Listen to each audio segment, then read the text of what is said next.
வெள்ளை அறிக்கை கொடுப்பதற்கு வக்கு இல்லை, வகை இல்லை, திக்கு இல்லை, திராணி இல்லை, தெம்பு இல்லை, தைரியம் இல்லை.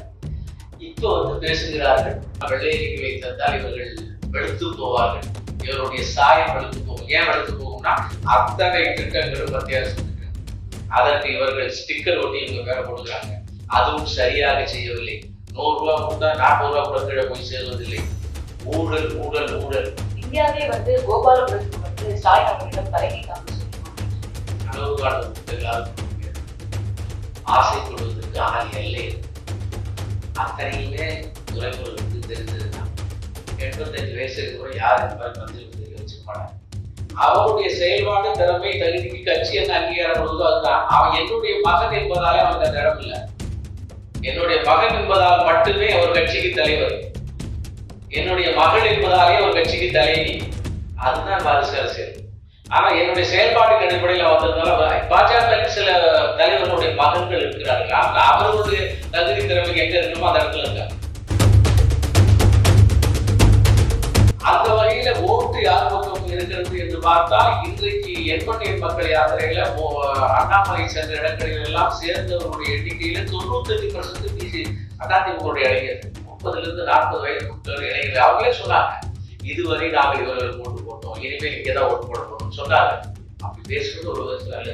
She is exposed. செய்த தவறை கூட சரியான முறையில பதில் சொல்லாமல் வேறு ஒரு நாட்டோடு கம்பேர் பண்ணி பேசிய சிறுநிலைத்தனமான பேச்சு. நாகரிகமே தெரியாதவர்கள், நாகரிக பேச்சு பேசாதவர்கள், நாகரிகம் என்பதை அரசியலிருந்து வேறறுத்தவர்கள் இன்று நாகரிகத்திற்கு ஆதரவாக பேசுவதற்காக நான் சந்தோஷப்படுகிறேன். அவங்களுக்கு வெள்ளையும் தெரியாது, பச்சையும் தெரியாது, அறிக்கையும் தெரியாது, எதையும் படிக்கிறது தெரியாது. போராட்டமஸ் பழைய விஷயங்களை பற்றி பேசுவது எனக்கு ரொம்ப சந்தோஷமாக இருக்கு. காரணம், இப்படி தங்களுடைய அறியாமையை, இயலாமையை, முட்டாள்தனத்தை வெளிக்காட்டிக் கொடுக்கிறவர்களை பற்றி மக்கள் புரிந்து கொள்வதற்கு வாய்ப்பை உருவாக்கி தந்தார்கள். முறையில் அவருடைய பேச்சை பற்றி எனக்கு ஒரே சந்தோஷம் தான்.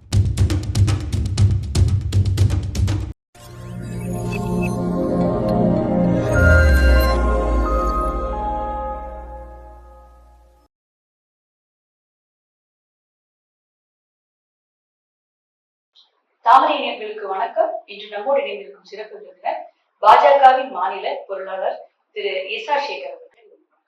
வணக்கம் சார். திருநெல்வேலியில மோடி அவர்கள் பேசும்போது திமுக நாங்கள் கொடுக்கும் திட்டத்தை எதுவுமே எடுத்துட்டு போக விடமாட்டாங்க மாநில மக்களுக்கு, அதுவும் இல்லாம திமுகவுக்கு அதிக காலம் உண்டு அப்படின்னு சொல்லியிருக்காங்க. இதற்கெல்லாம் உதயநிதி அவர்கள் அவர் திரும்ப ஒரு பதில் என்ன சொல்லியிருக்காருன்னா, மோடியுடைய தாத்தா வந்தாலும் இங்க இருந்து டிஎம்கேயோட ஆட்சியை இது பண்ண முடியாது அப்படின்னு பேசியிருக்காரு. இது பயந்தாங்குழிகளின் வீரவசம். திமுக வீரவசனம் பேசுவதில் யாருக்கும் சமைத்தவர்கள் அல்ல, அல்லது முன்னோடிகள், செயல் வீரர்கள் அல்ல. மோடியினுடைய குற்றச்சாட்டுக்கு பதில் சொல்வதா இருந்தா அவங்க என்ன சொல்லியிருப்பாங்க? மோடியினுடைய குற்றச்சாட்டுக்கு இந்தந்த திட்டங்கள் நீங்கள் கொடுத்தீர்கள், அதில் இந்தந்த திட்டங்களை நாங்கள் செயல்படுத்தி இருக்கிறோம் அப்படின்னு வெள்ளை அறிக்கை கொடுத்திருக்கிறோம். வெள்ளை அறிக்கை கொடுப்பதற்கு வக்கு இல்லை, வகை இல்லை, திக்கு இல்லை, திராணி இல்லை, தெம்பு இல்லை, தைரியம் இல்லை. இப்போ பேசுகிறார்கள், உங்களுடைய தாத்தா வந்தார். யார் தாத்தா? ஒரு பாரம்பரியம் மிக்க கட்சி பிஜேபி.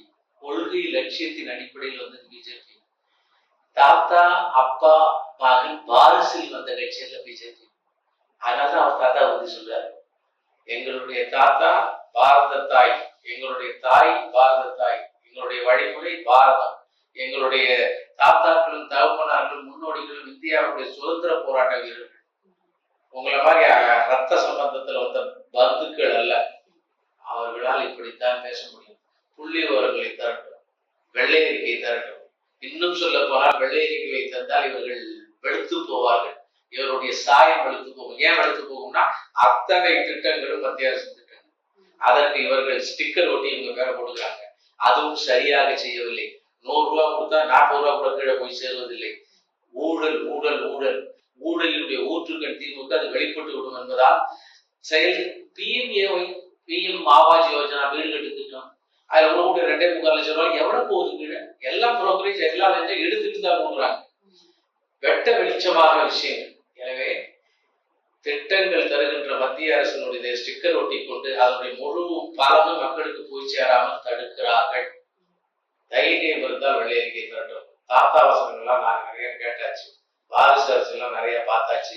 இனி வாரிசு அரசியலுக்கு இந்தியாவில் இடம் இல்லை. அது காங்கிரசுடைய 4வது வாரிசு ராகுல் ஆனாலும் சரி, திமுகவுடைய 3வது வாரிசு உதயநிதி ஆனாலும் சரி, இனி வாரிசு அரசியலுக்கு இந்தியாவில் இடம் இல்லை. 24ஓடு முடிந்தது. இந்த மாதிரி 2 நாட்களுக்கு முன்னாடி முதல்வருடைய பிறந்த நாள் இதுல வந்து துரைமுருகன் அவர்கள் என்ன சொல்லியிருக்காருன்னா, இந்தியாவே வந்து கோபாலபுரத்துக்கு வந்து ஸ்டாலின் அவர்களிடம் தலைமை தாங்க சொல்லணும் அப்படின்னு. கனவு காணுவதற்கு எல்லாருக்கும் உண்மை இருக்கு, ஆசைப்படுவதற்கு ஆனால் எல்லை இருக்கு. அத்தனையுமே துரைமுருகனுக்கு தெரிஞ்சதுதான். 85 வயசுக்கு கூட யாரும் இந்த மாதிரி மந்திரி பதவியில வச்சுக்க மாட்டாங்க. எல்லாத்தையும் ஒதுத்துட்டு அப்படியே மந்திரி பதவியில இருக்கணுமா?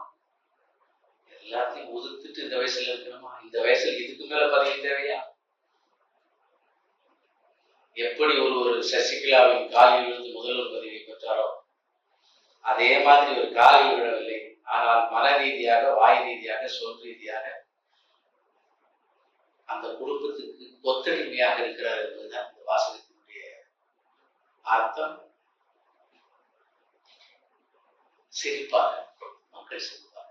அதிமுகவோட ஆதரவாளர்களான ஒருத்தர் வந்து ஒரு காணொலியில பேசும்போது சொல்றாரு, இந்த எண்மணி மக்கள் பாத யாத்திரை இந்த காலத்துல வந்து நிறைய காசுகள் வந்து ஸ்கேம் செய்யப்பட்டிருக்கு, நிறைய காசுகள் வந்து திருடப்பட்டிருக்கின்ற மாதிரியும், மக்கள் வந்து போற இடத்துல சில காசு விஷயத்துல வந்து மிரட்டப்படுறாங்க அப்படின்னும், நிர்மலா சீதாராமன் அவர்கள் வந்து ஒரு குழு போட்டு விசாரிக்கணும் அப்படின்ட்டு அண்ணாமலை அவர்கள் மேல ஒரு குற்றம் சாட்டியிருக்காரு. கிஷோர் கேசாமி அவர்கள். என்னுடைய பேச்சு நான் எப்படி வளர்ந்தேனோ, எப்படி சிந்திக்கிறேனோ, எப்படி உருவாக்கப்பட்டேனோ அப்படிதான். It is called script in psychology. காசை திருடுபவன், கொள்ளையடிப்பவன், ஊழல் செய்வோம் அப்படித்தான் சிந்திப்பான். அதனால் கிஷோர் கே சாமியுடைய சிந்தனை அப்படித்தான். எண்மண் மக்கள் யாத்திரையினுடைய அத்தனை பயன்பாடும், அத்தனை செயல்பாடும், அத்தனை ஈடுபாடும், உணர்வு, தேசபக்தி, நாட்டின் மீது இருக்கிற அக்கறை, தமிழ்நாட்டில் மாற்றம் வேண்டும் என்கிற எதிர்பார்ப்பு இதனுடைய 100% தான். மாணவர்கள், பள்ளி மாணவர்கள், 4 மணிக்கு பள்ளி விட்டு வர மாணவர்கள், மாணவி குழந்தை செக்மெண்டேஷன் ஆஃப் பீப்பிள். ஒரு தரப்புல நான் பாக்குறேன் ஹேண்டிகேப் வருஷம் ஒரு 20 பேர் வருது. இது ஒரு தொகுதிக்கு மட்டுமல்ல, போராட்டம் எல்லாத்திலையும் வேரியஸ் செக்மெண்ட் ஆஃப் சமூகத்துடைய அத்தனை பிரிவு மக்களும் அங்க அடக்கும். ஒரு தமிழ்நாட்டினுடைய ஒரு குட்டி சாம்ராஜ்யத்தை எங்க பார்க்க முடியும். அப்படி வரவேற்பு நாங்க கூட்டுட்டா வர முடியும்? தொண்டை அவன் கையில இருந்து கையில போட்டு அவனால முடிஞ்ச 5 கோடி 10 கோடி வச்சா. இதற்கு உதாரணம் ஒரே ஒரு விஷயம் சொல்றேன். நான் கிஷோர் சாமிக்கெல்லாம் பதில் சொல்ல வேண்டிய அவசியம் இல்லை. இந்த பல்லடம் மாநாடு வந்தவங்க அத்தனை பேரும் அவங்களுக்கு வண்டியில வந்தாங்க. மாநிலத்தின் பொருளாளர் தான். அத்தனையும் தொண்டர்கள். கூட்டம் இல்ல. நான் சொல்லல, எங்களுடைய கொள்கைக்கு நேர் எதிராக இருக்கிற ஒரு பத்திரிகையினுடைய நிருபர் சொன்னாருங்க. ஆனா அத்தனை பேரும் தொண்டர்டா, ஒருத்தம் கூட காசு கொடுத்து வந்தோம் இல்ல. வாசன் அவர்கள், ஜி.கே. வாசன் போறப்ப பாராட்டினார். என்ன டிசிப்ளின் இருக்கிறவரு. நம்ம எதிரி பத்திரிகை எழுதினா ஒரு சாராய பாட்டில பார்க்க முடியல. This is called psychology script. இப்படி வளர்க்கப்பட்டவர்கள் இவர்கள் தெரிவிச்சார். அதனால நேச்சுரலா வந்து அவருக்கு பதில் சொல்ல வேண்டிய அவசியம் இல்லை. முதல்ல எங்களுக்கு காசு இல்லை, ஒருவேளை எக்கச்சக்கமா இருக்குன்னு வச்சுக்கோங்க, இப்படி செலவு பண்ண மாட்டோம். அதனால இந்த கேள்விக்கு நான் பதில் சொல்லக்கூடாதுன்னு நினைச்சேன். இருந்தாலும் மக்களுக்கு சொல்வதற்காக ஒரு சில வார்த்தை சொல்லிட்டேன். சொன்னதே தவறு கூட நினைக்கிறேன். ஏன்னா அந்த மாதிரி நபருக்கு பதில் சொல்வது நம்மை நாமே தாழ்த்தி கொள்வதுதான்.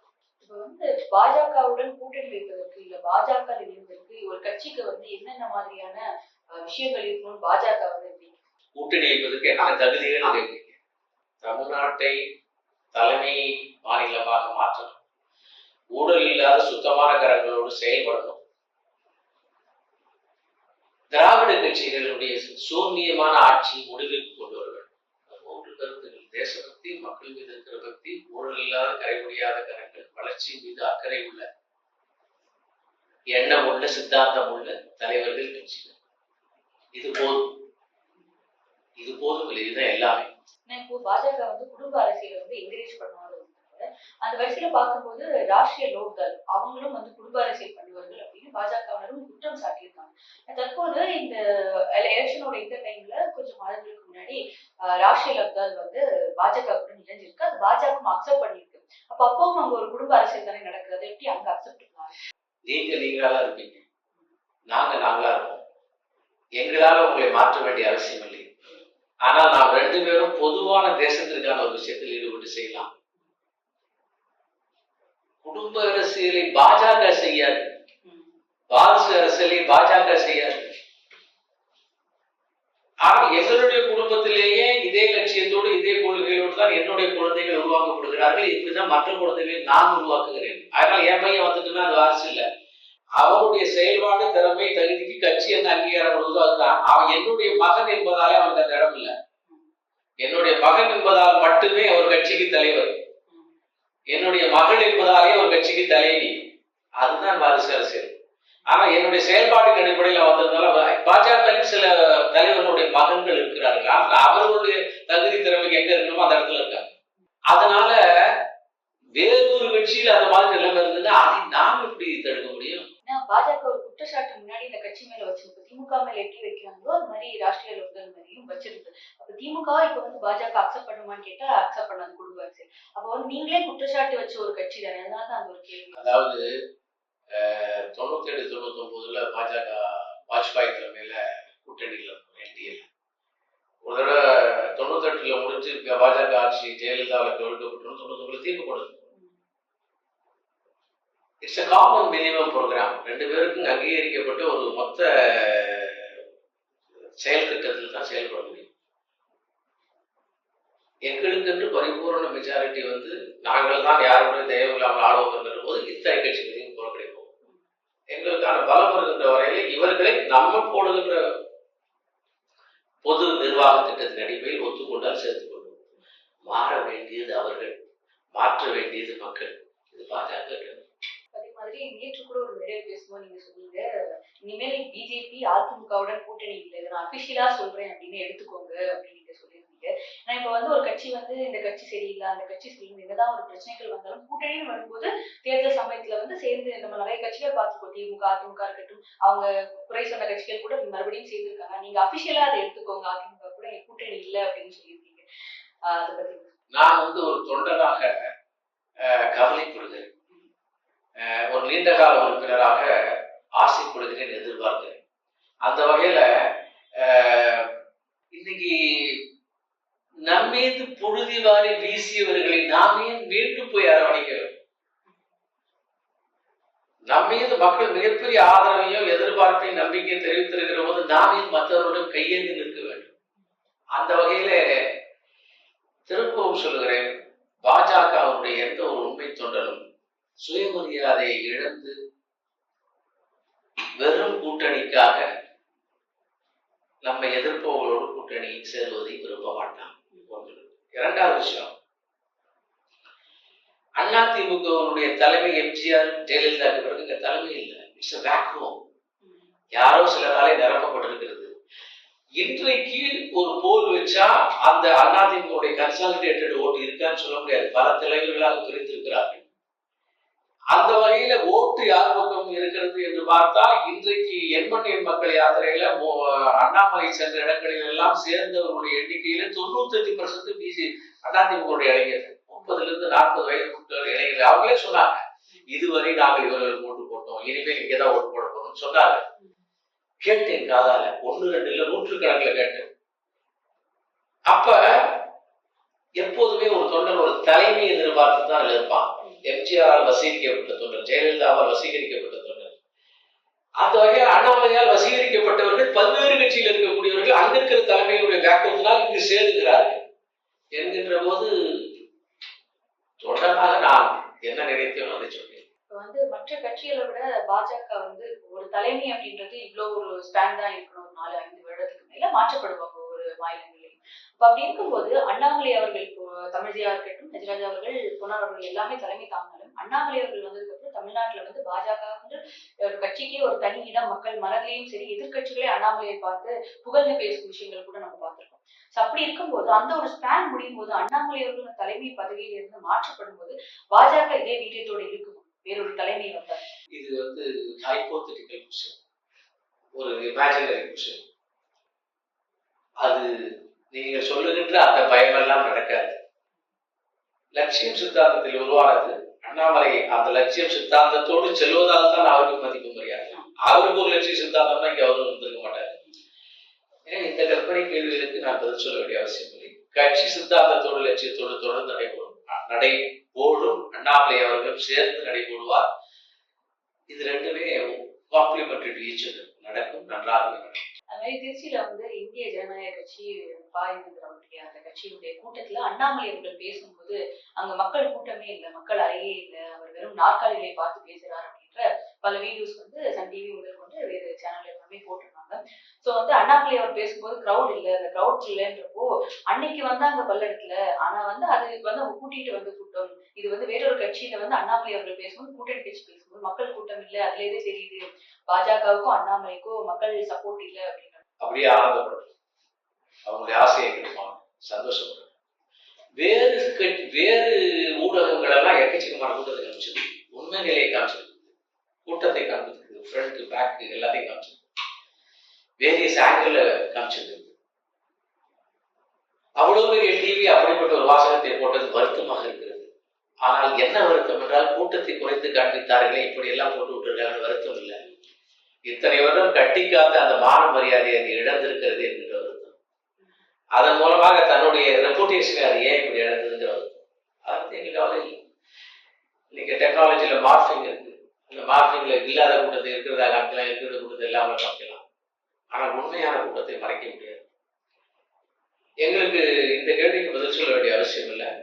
இயல்பாக பெருகி வரும் அண்ணாமலையினுடைய பெருமை, புகழ், வரவேற்பு, லீடர்ஷிப், ஆதரவு, இதை கண்டு பயந்து போய் இப்படி எல்லாம் ஒரு கம்பேரிசன் பண்ணி சொல்வது வாடிக்கை வழக்கம். அந்த வழக்கத்தோடு இது ஒரு பாவம்.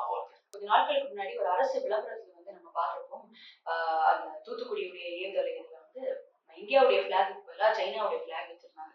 அதுல வந்து அது தொடர்பாக கனிமொழி அவர்கள்ட்ட வந்து கேள்வி எழுப்பப்பட்டப்போ அவங்க சொன்னாங்க, சைனா வந்து நம்ம எதிரி நாடு இல்லையே, அப்படி யாரும் அபிஷியலா சொல்லலையே, ஸோ அதுல என்ன தவறு இருக்கு அப்படின்ற மாதிரி அவங்க கேள்வி எழுப்பியிருக்காங்க. அந்த படத்தை பார்த்து முதல்ல ட்வீட் போட்டதுங்கிற ஒரு பெருமையை நான் உங்களோட பகிர்ந்து கொள்கிறேன்.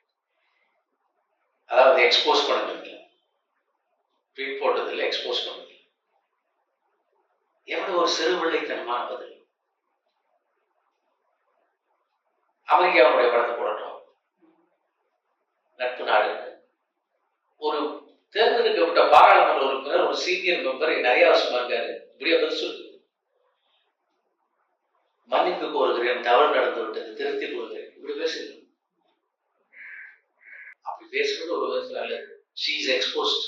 செய்த தவறை கூட சரியான முறையில பதில் சொல்லாமல் வேறு ஒரு நாட்டோடு தன்னை கம்பேர் பண்ணி பேசிய சிறுபிள்ளைத்தனமான பேச்சு. அவங்க என்ன சொல்றாங்கன்னா, மோடி அவர்கள் கூட சைனாவுடைய அதிபர் கூட அவர் போட்டோ எடுத்துக்கலையா, அவர் வந்து நட்பு பாராட்டலையா, அப்ப எப்படி இது ஒரு தவறான செயலா இருக்கும் அப்படின்னு சொல்லி. நான் இதை பேசுவதற்காக கொஞ்சம் வருத்தப்பட்டு பேசுறேன். இப்ப நான் பேச போறேன், இது எப்படியெல்லாம் விமர்சிக்கப்படுது என்று எனக்கு தெரியாது. கல்யாண பத்திரிகையில மாப்பிள்ளை பொண்ணு படம் போடணும், தப்பா மாப்பிள்ளை படத்தை போட்டு அவர் என் குடும்பத்தை சேர்ந்தவர் தான், மாப்பிள்ளைக்கு நண்பர்னு சொல்ல முடியுமா? எதை எங்க செய்ய வேண்டுமோ அதை செய்துதான் ஆக வேண்டும். மாற்றி போட்டு விட்டு இப்படி எல்லாம் பேசக்கூடாது, மாற்றி பேசுகிறார். அதே மாதிரி கனிமொழி அவர்கள் இன்னொரு கருத்தையும் சொல்லியிருக்காங்க, பாஜக மாநில தலைவர் அண்ணாமலை அவர்கள் நாகரிகத்தோடு பேச வேண்டும் அப்படின்னு சொல்லியிருக்காங்க. நாகரிக குறைவா அவர் பேசுறாரு, சோ நாகரிகமா அண்ணாமலை அவர்கள் பேச வேண்டும் அப்படின்னு அவர் கேட்டிருக்காங்க. நான் சந்தோஷப்படுகிறேன். நாகரிகமே தெரியாதவர்கள், நாகரிகம் பேச்சு பேசாதவர்கள், நாகரிகம் என்பதை அரசியலிருந்து வேறறுத்தவர்கள் இன்று நாகரிகத்திற்கு ஆதரவாக பேசுவதற்காக நான் சந்தோஷப்படுகிறேன். அப்படி அவர்களை பேச வைத்த அண்ணாமலையை பற்றி பெருமைப்படுது. தற்போது காங்கிரசுடைய மாநில தலைவரா இருக்க செல்வ பெருந்தகைகள் என்ன சொல்றாங்கன்னா, மோடி அவர்கள் தமிழ்நாட்டுக்கு என்ன கொடுத்திருக்காரு, அவர் வந்து தென் மாவட்டங்கள் மழை பெய்யும் போது அங்க ஒரு மாதிரி ஒரு ட்ரீட்மெண்ட் கொடுத்திருக்காரு. தமிழ்நாட்டுக்கு மோடி அவர்கள் மத்திய அரசு என்ன மக்களுக்காக பண்ணாங்க அப்படின்றதுடைய வெள்ளை அறிக்கை வந்து அண்ணாமலை அவர்கள் வெளியிட வேண்டும். நீங்க வந்து வேற கட்சிகள் கிட்ட எல்லாம் கேட்கறீங்க வெள்ளை அறிக்கை, நீங்க முதல்ல வெள்ளை அறிக்கை வெளியிடுங்க அப்படின்னு சொல்லி. செல்வ பெருந்தகைக்கு பதில் சொல்ல வேண்டிய அவசியம் எல்லாமே இணையதளங்கள் இருக்கு. அரசாங்கம் எவ்வளவு கட்டிச்சு, எவ்வளவு கொடுத்தாங்க, மழைநீருக்காக ஒதுக்கக்கூடிய அந்த எமர்ஜென்சி ஃபண்ட் எவ்வளவு ரிலீஸ் ஆச்சு, various section of departments, various departments எங்கெங்க தனக்கு சேதங்கள் ஏற்பட்டதுங்கிற மத்திய அரசு கொடுத்து அதற்கு என்ன கிடைச்சது அல்லது பள்ளிகளுக்கு கொடுத்தார்கள், திரும்ப பெற்றுக்கொண்டது அத்தனையும் சமூக வலைதளங்கள். 6 மாதங்களுக்கு முன்னாடி அண்ணாமலை அவர்கள் கூட அந்த வெள்ளை அறிக்கை ரிலீஸ் பண்ணியிருந்தாரு. ஆனா இப்போ தற்போது 2 பிரஸ் மீட்ல தான் இவர் சொல்லியிருக்காரு காங்கிரஸ். அவங்களுக்கு வெள்ளையும் தெரியாது, பச்சையும் தெரியாது, அறிக்கையும் தெரியாது, எதையும் படிக்கிறது கிடையாது. போனாட்ட பழைய விஷயங்களையும் பத்தி பேசுறது எனக்கு ரொம்ப சந்தோஷமாக இருக்கிறதுக்கு காரணம் இப்படி தங்களுடைய அறியாமையை, இயலாமையை, முட்டாள்தனத்தை வெளிக்காட்டிக் கொள்கின்றவர்களை பற்றி மக்கள் புரிந்து கொள்வதற்கு வாய்ப்பை உருவாக்கி தந்தார்கள் என்ற வகையில் அவருடைய பேச்சை பற்றி எனக்கு ஒரே சந்தோஷம் தான். இன்னும் சிறு நாட்களுக்குள்ள நாடாளுமன்ற தேர்தல் வருது. மோடி தான் அடுத்த பிரதமர் அப்படின்றதுல பாஜகவினர் வந்து ரொம்பவே ஒரு ஸ்ட்ராங்கான ஒரு கருத்துல இருக்காங்க. அந்த நிலையில தமிழ்நாடை பார்க்கும்போது, ஏன்னா நேற்று வந்து லிஸ்ட்ல வந்து எல்லா மாநிலங்களுடைய இதையும் சொல்லிட்டாங்க. ஆனா இன்னும் தமிழ்நாடு லிஸ்ட் வரல, கூட்டணியும் இங்க வந்து இன்னும் உறுதிப்படுத்தப்படல அப்படின்ற ஒரு நிலையில, ஏன்னா ஒவ்வொரு பாஜகவிலும் ஒவ்வொரு மாதிரியான கருத்துக்கள். நிறைய பேர் வந்து நாங்கள் வந்து டபுள் டிஜிட் பெர்சன்டேஜ்ல வருவோம் அப்படின்றதுலையும் 40 சீட்டு வரும் நாங்க இது பண்ணுவோம் அப்படின்னா, நேற்றெல்லாம் வந்து பேசும் பாஜக பிரமுகர்கள் வந்து 25 இதுல வந்து நாங்க கண்டெஸ்ட் பண்ணுவோம் அப்படின்னு 25 வந்து போக்கஸ் பண்றாங்க. அப்போ ஒரு கேள்வி என்ன ஏற்படுதுன்னா, பாஜகவுக்குள்ளேயே நாங்க வந்து 40 25 இது நாங்க பெர்சன்டேஜ் போக்கஸ் பண்றோமா, இனி அங்க ஒரு சீட் எங்களுக்கு போதுமா, நாங்க 0ல இருந்து 1க்கு தான் வரணும், என்ன வந்து அவங்க எதை எதிர்பார்க்கறாங்க, எதை முன்னோக்கி செல்கிறார்கள் அப்படின்ற ஒரு குழப்பத்தில் அதிகமாக விமர்சிக்கப்படுகிறது என்பது மறுபடியும் சந்தோஷம். மக்களுடைய பார்வையில் வந்து இதுவரை இன்சிகிரிட்டாக இருந்த கட்சியாக சொல்லப்பட்டது. மாநில தலைமை முடிவு பண்ணி ஒன்று அறிவிக்கும், அதுவரை அவரவர்கள் கருத்தை சொல்லுகிறார்கள். அந்த கருத்துக்கள் இவ்வளவு விமர்சிக்கப்படுகிறது என்பதை கட்சி பாப்புலர் ஆகிட்டு வருது என்பது ஒரு வெளிப்படையான விஷயம். ஒன்று. இரண்டாவது வந்து கூட்டணி கட்சிகளுக்கும் நிறைய இருக்கு. பாஜக தலைமையில பேச்சுவார்த்தை வரப்போறாங்க, அறிவிக்க போறாங்க, எங்களுக்குள்ளேயே அறிவிக்கலாம். அதனால இதில் குழப்பம் எதுவும் இல்லை. ஏதாவது செய்தி போட வேண்டும் என்பதற்காக பேசப்படுகின்ற வார்த்தை இது. அதிக நாட்கள் பாராளுமன்ற தேர்தலுக்கு இல்லை, எல்லாமே ஒரு வாரத்துக்குள்ள சகலம் முடிஞ்சே ஆகும். ஒரு வாரம் தேமுதிக பாமக வந்து பாஜக விட அதிமுகவை நோக்கி செல்வதற்கு தான் இருக்கு. சோ மக்கள் வந்து மக்களுடைய போக்கஸ் வந்து அது மேலதான் இருக்கும், நாங்க வந்து ஸ்ட்ராங்கா இருப்போம் அப்படின்ற பொழுதும் பாஜக வந்து தனிஷ்ணி என்ன வாங்க போறாங்க, ஒரு 0ல இருக்க கட்சி என்ன வாங்கிடும் அப்படின்ற ஒரு கேள்வி எதிர்கட்சிகள் இருக்காங்க. 1977 எம்ஜிஆர் 2 கம்யூனிஸ்ட் கட்சிகள்ல ஏதோ ஒரு கம்யூனிஸ்ட் கட்சி எனக்கு ஞாபகம் இருப்பதால் which was insignificant at that time. அவங்க ஏதோ ஒரு பெரிய கட்சி சேரல. remarkable sweeping result. மாற்றத்தை மக்கள் விரும்புகிறார்கள். அது அண்ணாமலையுடைய பயணத்துல தெரியுது, மோடியினுடைய வருகையில் நடந்த கூட்டத்தினுடைய உணர்ச்சியில் தெரிகிறது. தோற்று போவோம் என்ற பயத்தில கூட்டணி எண்ணிக்கை அது நடக்கல, இது நடக்கல, வரல, போகல, அந்த எண்ணிக்கை இந்த எண்ணிக்கை, அது பேசலாங்க, இது பேசலாங்க என்கின்ற பயத்தின் வெளிப்பாடாக நடக்கிற புலம்பலுக்கு பாஜக தலைமையிலே ஒரு கூட்டணி, யாரும் எதிர்பார்க்காத ஒரு மிகப்பெரிய வெற்றி, ரெண்டுமே நடக்கும் போது அதை வெறும் ஒரு ஹேசியமாக நான் சொல்லல. பாஜக அவருடைய ஒரு சாதாரண நீண்டகால தொண்டனாக இருக்கிற ஆசைக்காக சொல்லவில்லை. நாங்கள் ஒரு கருத்து கணிப்பு எடுத்தோம், இன்னும் எடுத்துக்கிட்டு இருக்கோம். எங்களுடைய நாங்க பின்னணி முன்னணியில் இருக்கிறது ஒரு மதிப்புக்குரிய மரியாதைக்குரிய ஒரு நிறுவனம். பாராளுமன்றத்துக்கு குறைந்தது 3000 5000 சம்பளம், 100 சம்பளம் இல்லை.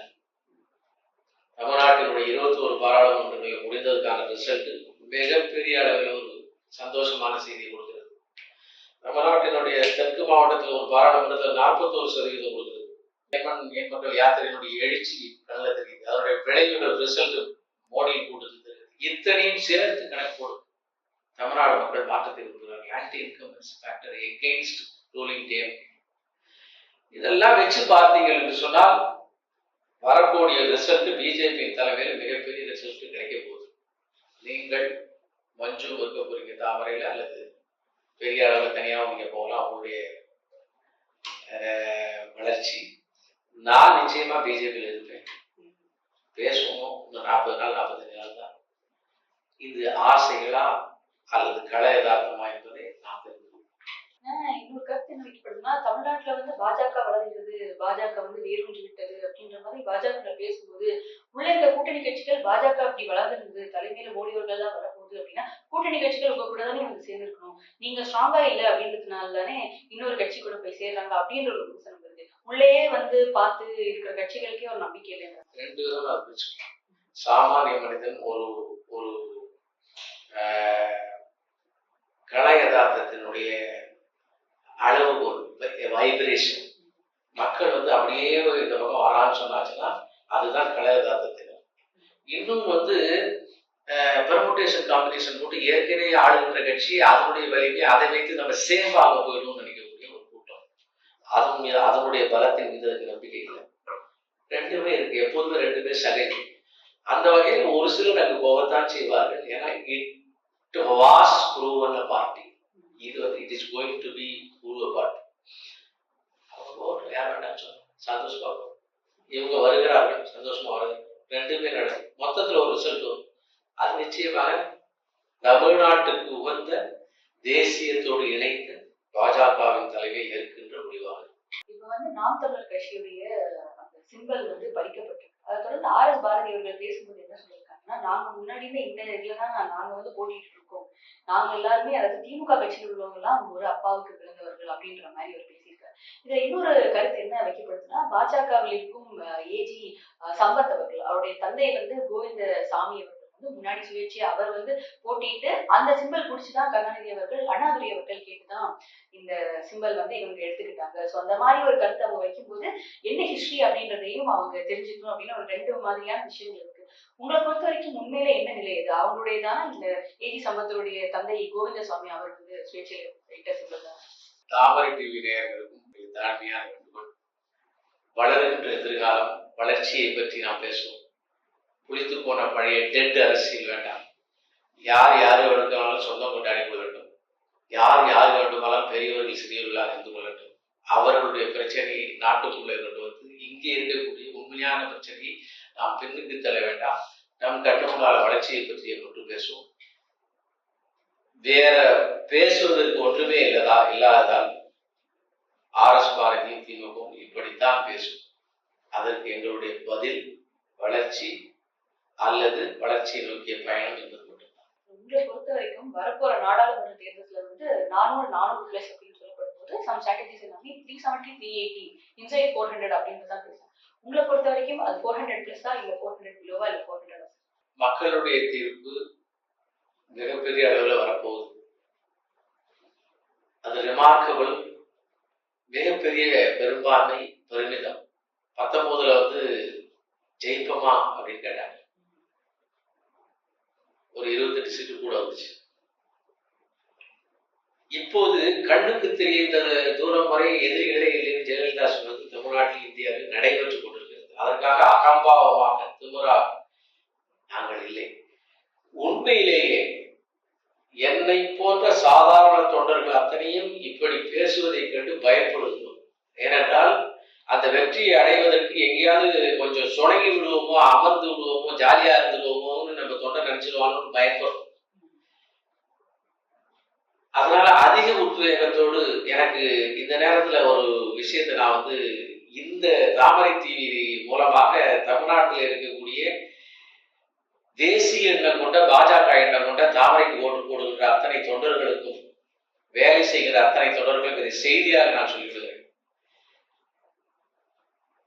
99 திருச்சியினுடைய தொகுதியிலிருந்து மறைந்த ரெங்கராஜன் குமார் அவர்கள் போட்டிட்டார். அவரோடு ஒரு வார காலம் பணி செய்கின்ற சந்தர்ப்பம் எனக்கு கிடைச்சது. தினசரி ராத்திரி முடிஞ்ச உடனே தொண்டர்களோடு பேசும்போது எல்லாருமே நான் இந்த பகுதியில் வச்சேன், அந்த பகுதியில் வச்சேன், வந்து மிக ஆதரவு நமக்கு இருக்குன்னு சொல்லுவாங்க. அவருடைய பதில் எதுவா இருக்கும்னா, பத்தாது, எனக்கு அப்படி ரிப்போர்ட் கிடைக்கல, எனக்கு வந்து இந்த மாதிரி ஒரு குறை இருக்கு, அந்த குறை இருக்கு, இந்த பகுதிக்கு நீ போகல, அந்த பகுதிக்கு நீ போகலன்னு சொல்லுவார். கூட்டமெல்லாம் எழுந்து போனோன்னா நான் கேட்பேன், ஏன்னா 1 மணி நேரத்துக்கு முன்னால் நீங்க என்கிட்ட சொன்னீங்க அந்த இடத்துல நம்ம 5% அகடா இருக்கும், இங்க 10% அகடா இருக்கும். தொண்டன்ட்ட சொன்னா படுத்துக்குவாப்பா, அவருக்கு அப்படியே தான் சொல்லிட்டு இருக்கணும். நிச்சயமா நமக்கு அகடா தான் இருக்கும் அதுல. அதனால தொண்டனை வந்து எப்போதுமே சுறுசுறுப்பாக வைத்திருக்க வேண்டும் என்று சொன்னார். அதை நான் என்னுடைய தாமரை சொந்தங்களோடு பகிர்ந்து கொள்கிறேன். எதிரிகள் பலமானவர்கள், நாம் இன்னும் பலத்தை நிரூபிக்கவில்லை. எனவே கடுமையாக போராடுங்கள்.